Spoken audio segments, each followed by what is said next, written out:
क्या आपने कभी सोचा है कि जंगल की सबसे गहरी रात में जो आवाज सुनाई देती है वो रोना है, या कोई पुराना दर्द जो इंतजार कर रहा हो किसी का जो उसे उस दर्द से मुक्ति दिलाए। बहुत समय पहले आर्यावर्त में राजा रणवीर सिंह का राज था। पराक्रमी, न्यायप्रिय और अजय योद्धा। लेकिन एक रात उसके अपने भाई वीरेंद्र ने दुश्मन के साथ मिलकर महल पर हमला कर दिया। रणवीर सिंह युद्ध में बुरी तरह घायल हो गया। छाती और बाजू पर गहरे घाव, खून बहता जा रहा था।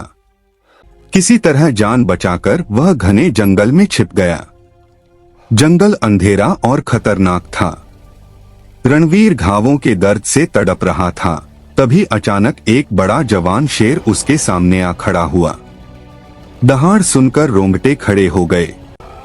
रणवीर ने कमजोर शरीर के बावजूद तलवार उठाई। दोनों में जोरदार लड़ाई हुई। विक्रम ने शेर को घायल कर दिया। शेर दहाड़ता हुआ भाग गया, लेकिन रणवीर का शरीर अब जवाब दे चुका था। वह बेहोश होकर जमीन पर गिर पड़ा। उसी वक्त जंगल से एक खूबसूरत युवती निकली। नाम था चंद्रिका। लंबे काले बाल, गोरा रंग, सफेद साड़ी। उसने रणवीर को उठाया और अपनी पुरानी कुटिया में ले आई।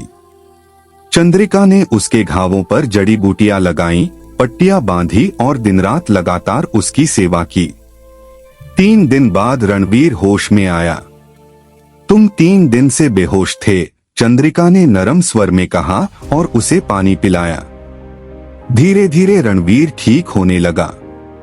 चंद्रिका दिन भर उसकी देखभाल करती, खाना बनाती, घाव साफ करती, जंगल से फल लाती। दोनों में बातें होने लगी। रणवीर अपना दर्द बांटता, चंद्रिका चुपचाप सुनती। हंसी मजाक बढ़ने लगा। नजरें अटकने लगी। दूरी कम होती गई। फिर एक रात अचानक मौसम बिगड़ गया। तेज बारिश, तूफान और बिजली चमक रही थी। चंद्रिका बाहर कुछ जरूरी काम से गई हुई थी। जब वह वापस आई तो पूरी तरह भीग चुकी थी। उसकी सफेद साड़ी शरीर से चिपक गई थी। बालों से पानी टपक रहा था और उसके शरीर की आकृति कपड़ों के बाहर साफ झलक रही थी। वह ठंड से कांप रही थी। रणवीर ने तुरंत उठकर उसे अपने चादर में लपेट लिया। ठंड लग जाएगी, उसने कहा और उसे कसकर गले लगा लिया। चंद्रिका ने भी उसे छोड़ने से इनकार कर दिया। दोनों की सांसें एक हो गईं। उस रात बारिश की आवाज के बीच रणवीर और चंद्रिका ने अपने बीच की सारी दूरी मिटा दी। कुटिया में सिर्फ गर्माहट, स्पर्श और नजदीकी थी। अगले दिन चंद्रिका गंभीर हो गई। रणवीर, मैं अधूरी दुल्हन चंद्रिका हूं।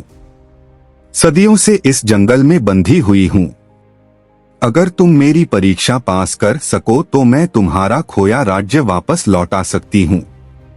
रणवीर तैयार हो गया। दोनों पुराने पीपल के पेड़ के पास गए। रणवीर उल्टा लटक गया। चंद्रिका ने कहानी सुनाई और आखिर में सवाल पूछा, वो स्त्री किसकी है? I am with you. Ranveer ने दृढ़ता से जवाब दिया, वो स्त्री किसी की नहीं। दोनों पुरुषों ने उसे वस्तु समझा। उसका फैसला सिर्फ उसी का है। चंद्रिका मुस्कुराई। उसकी काली आंखें सामान्य हो गईं। तुम पास हो गए। अगले पल जादू हो गया। रणवीर अपने महल के द्वार पर खड़ा था। दुश्मन सेना हार चुकी थी। वीरेंद्र जेल में था। राज्य फिर से उसका था। लेकिन कहानी यहीं खत्म नहीं हुई।